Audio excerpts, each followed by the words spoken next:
Nestled beneath the majesty of the Wallowa Mountains is the county's most famous town.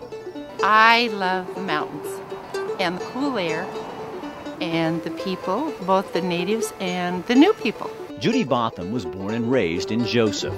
From the time that I grew up here until now, the change is so different, but the world market is different.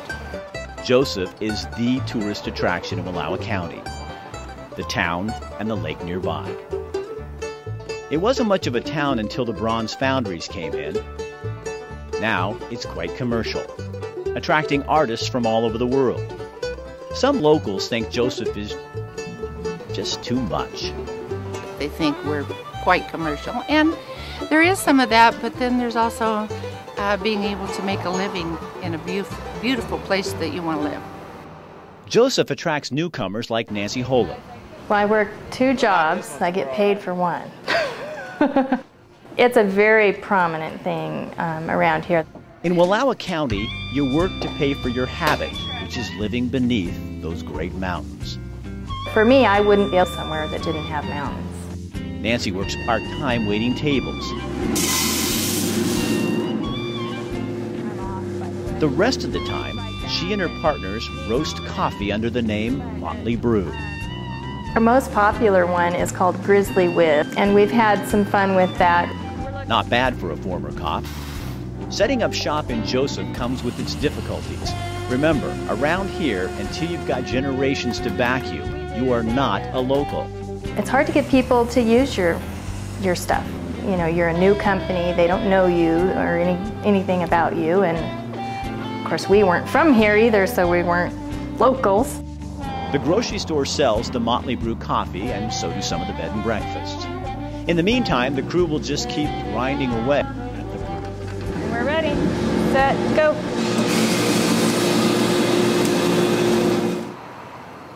Back downtown, Judy Botham says people in Wallowa County are just afraid of change. She's had to change. Her husband, J. Shirley Botham, was a bronze sculptor. His work is all over the world. One sculpture sits just a block or 2 from where she works. But a few years ago, Shirley died.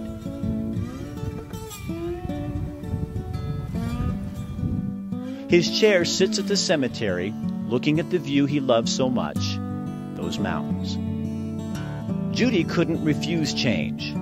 Death will do that to you. Trade-offs, the big picture. She says people would do better to take the focus of the future off of themselves and onto the greater good. It's going to happen. And that's just progress, but there can be progress with favor and class. Joseph, Oregon, the place of winding rivers.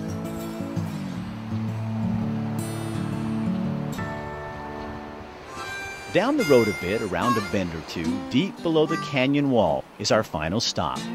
The pavement ends here. Okay, this morning we're in Imnaha. Now that's 3 syllables, Imnaha. You have to say it that way or people in town will laugh at you. Right behind me, that's the tavern and the store. And everybody tells me if you want to know what's going on in this town, you got to go to the unofficial town council. It's a bunch of old guys who meet here every morning and have coffee. So we're going to go in and see if they'll talk to us this morning. She brings the whole gunny sack full of stuff down by her time to come. No, I have contest. Her mouth gets her in trouble. Bill, Hank, Doc, Alizar, Rich, Weldon, Bob, and Roland. This is the think tank of Imnaha. This store, see, this is a lot older than I am. And this store was originated, back in late 1800s, see. Heather Tansey's folks own the tavern. This is it. There's nothing else, really. This is mostly what people come to see. Yep, this is what you call tourism in Imnaha. On my carpal tunnel if it gets to bother me. The board of directors, or whatever they are, talk politics, road closures, and who done what. They don't solve the world's problems, but they talk about them. They're all so friendly and they just, everybody knows everybody. And they're just really nice, and it's nice to have people who care. Bye, guys. Weldon Witherite is 79. I came back because I grew up here and I like it down here. He still picks up odd jobs. Everybody in Imnaha does. It's just what you do. No hustle bustle. That's the thing I like about it. And it's just a good place to live, I think. Good place to live, they pack you off. When I'm coming down this canyon here, I mean, it's like, I get about halfway down, and it's like going into a different world. I mean, to me, this is Shangri-La. Alizar Holiday is 69. He belongs in Eugene, trust me. He's at home in Imnaha. Here, it's pretty much the old pioneering spirit, you know. Everybody's welcome to their opinion. I might not agree with it, but you're welcome to your opinion, you know. Alizar makes electric, cuts wood, mows the lawn, you know, stuff like that. Since then. They primarily want, you know, let us do our thing down here, leave me alone. There is a school, K through 8, 9 kids. Everybody over here could use more kids in the school. When the pavement ends, 24 miles of gravel road begin. This is the way you go to the Hat Point. They say it's narrow and steep.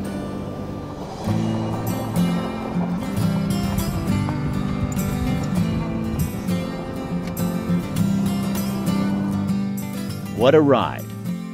What a view. Unbelievable, nerve-wracking, amazing.